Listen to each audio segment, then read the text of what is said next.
Dutt Sharma video channel में आप सभी का स्वागत है। आज मैं जो वीडियो लेके आया हूँ वो नवजात शिशु की सुरक्षा पे लेके आया हूँ। स्वास्थ्य सुरक्षा में नवजात शिशु की सुरक्षा, जो हम माता पिता, हमारे बड़े बुजुर्ग जो गलतियाँ करते हैं जिससे कि हमारा बच्चा स्वस्थ रहे, उस गलती को न करें।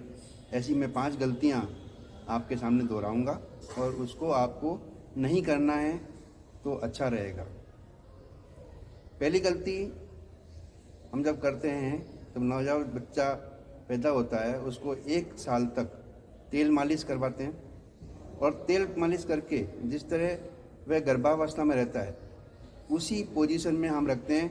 दोनों हाथों को इस तरह रख देते हैं और घुटनों को पेट की तरफ ला के और उसको पोटली बांधकर सुला देते हैं तेल मालिश करने के बाद। उससे क्या होता है कि बच्चा चैन की नींद सोता है, ऐसा तेल मालिश करने वाले का वादा है, दावा है कि उससे उसको लगता है कि वो गर्भावस्था में ही है और तेल की मालिश करके वो इस तरह सुला देती है ताकि लंबे समय तक वो सोता रहता है। अब गर्भावस्था में होता क्या है कि जब गर्भावस्था में होता है तो अंदर तरल पदार्थ होता है, तो वो तरल पदार्थ में घूमता रहता है और जब तरल पदार्थ में घूमता रहता है तो उसको ये सुरक्षित रहता है और अलग रहता है। लेकिन जब हम उसको बांध के सुलाते हैं तो बड़े होने पर उसके घुटने की कटोरियाँ बड़ी हो जाती है, चौड़ी हो जाती है। उसका रिजल्ट क्या होता है कि जब वो बच्चा बड़ा होगा तो जब भागेगा तो घुटने आपस में इस तरह टकराएंगे और टकराएंगे तो वो लड़खड़ा के गिर जाएगा। तो हम बच्चे पर दोष देंगे या हमारी घुटने की आकृति में दोष देंगे, लेकिन ये नहीं सोचेंगे कि हमने पहले जो गलती की है उस गलती को हम दोबारा न दोहराएं। तो मैं आपसे निवेदन करता हूं कि किसी भी बच्चे को तेल मालिश करें तो आप स्वतंत्र रूप से उसे सुलाएं। दूसरी गलती हम करते हैं कि बच्चा जब खाना खाना सीख जाता है तब हम उसको जो खाना खिलाते हैं तो खाना आप गरम गरम लेके आते हैं, उसको ठंडा खिला के हम कोशिश करते हैं, चिम्मच में खाना भरते हैं और इससे फूंक मार के उसको खाना ठंडा करके खिलाते हैं। तो उसमें होता क्या है कि जो आपके मुंह के बैक्टीरियाज हैं वो बैक्टीरिया फूंक मारने से उस खाने में चले जाते हैं और उस खाने में जाने के बाद वो खाना जो है वो बच्चे के मुंह में डालते हो आप, और बच्चे के मुंह में डालने से वो बच्चा बैक्टीरिया ग्रहण कर लेता है और बीमार हो जाता है, उसकी रोग प्रतिकारक शक्ति कम हो जाती है। तो दूसरी गलती हमें ये नहीं करनी है कि बच्चों को ठंडा खाना खाने के लिए हम उसको फूंक मार के खाना खिलाएँ। हमें ऐसा नहीं करना है। हमें क्या करना है, खाने को ठंडा करिए और फिर उसे आराम से खिलाइए। तो ये गलती भी आप न करें। तीसरी गलती हम क्या करते हैं, जब बच्चे को हम नहला के लाते हैं, उसको कान साफ कर देते हैं, शरीर साफ कर देते हैं, फिर हम कान में फूंक मार के कान में हम फूंक मारते हैं और फूंक मार के और फिर उसको सही करने की कोशिश करते हैं।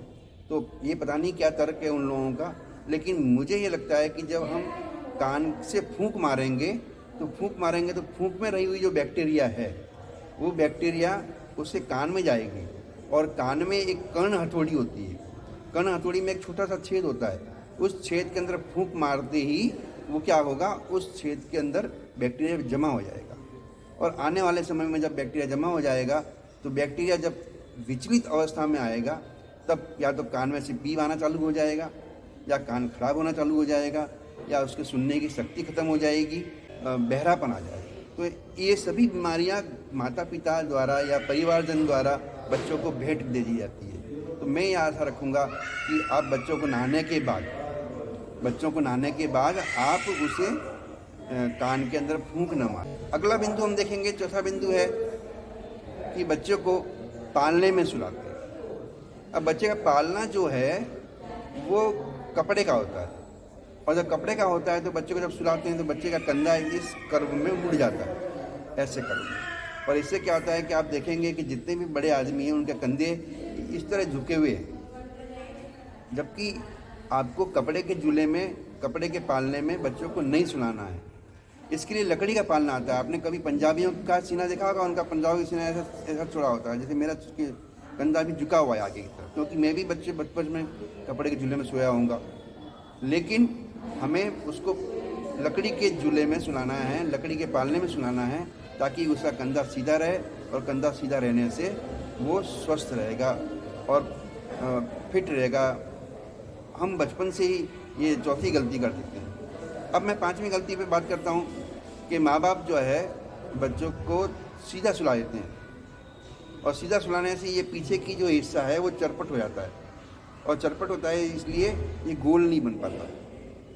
तो आपको क्या करना है कि बच्चे को कभी सीधा फर्श में नहीं सुलाना है, या सीधा पलंग पे नहीं सुलाना है, या सीधा पलंग पे नहीं सुलाना है, या खटिया पे भी नहीं सुलाना, खाट पे भी नहीं सुलाना। लेकिन आपको क्या करना होगा, उसको राई का एक तकिया बनाएं, और राई का तकिया बनाकर उसे बच्चों को सुलाएं, ताकि उनका जो सिर का हिस्सा है वो नेचुरल अवस्था में, गोल अवस्था में आएगा, और इस अवस्था के कारण आपका बच्चा स्वस्थ रहेगा।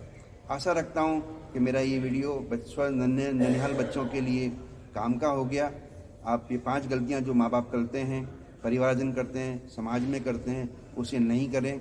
दूसरा, हम बच्चों को लाड़ प्यार करते हैं, कभी मुंह से मुंह मिला के उसको किस न करें, क्योंकि उसको हम प्यार में किस तो कर लेते हैं, लेकिन उस प्यार की जो पुच्ची है, या हम किस करना कहते हैं, या प्यार जताना कहते हैं, उससे बच्चों को रोग जाता है, और हमारा रोग जो है हम बच्चों को ट्रांसफ़र कर देते हैं। नवजात शिशु है वो बिल्कुल रोग मुक्त है, लेकिन हमारे रोग जो हैं हम उसको ट्रांसफ़र कहते हैं। अब डॉक्टर लोग उसको क्या कह देते हैं, ये जेनरिक बीमारी हो गई। जेनरिक बीमारी नहीं है, पेट से पैदा होकर नहीं आई है, लेकिन हमने उसको बच्चे को गिफ्ट में दी है, और ऐसा गिफ्ट अच्छा नहीं है। तो जब तक बच्चा स्वस्थ रहे, मस्त रहे, व्यस्त रहे, इसके लिए आपको ये 5 गलतियाँ नहीं करनी है। आशा रखता हूँ आपको ये 5 गलतियाँ सुधारने का मौका मिलेगा, और आपसे निवेदन करता हूँ कि अगर आपको ये वीडियो अच्छा लगा है तो आप इस वीडियो को शेयर ज़रूर करिएगा, इस वीडियो को लाइक ज़रूर करिएगा, और अगर आप नए सदस्य हैं तो सब्सक्राइब भी ज़रूर करिएगा, ताकि मेरे ऐसे स्वास्थ्य रक्षा पर नए नए वीडियो आते रहें। मैं वेलोपैथी पे काम कर रहा हूँ।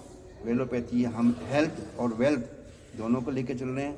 आपके पास अगर हेल्थ अच्छा होगा, आपके पास अगर वेल्थ अच्छा होगा, तो दुनिया आपको पूछेगी, और दुनिया पूछेगी तो आप आगे बढ़ते रहेंगे। आज का वीडियो मैं समाप्त करता हूँ। अगले वीडियो में फिर मैं आपसे मिलूँगा। तब तक के लिए सभी को जय हिंद, जय भारत, वंदे मातरम, नमस्ते।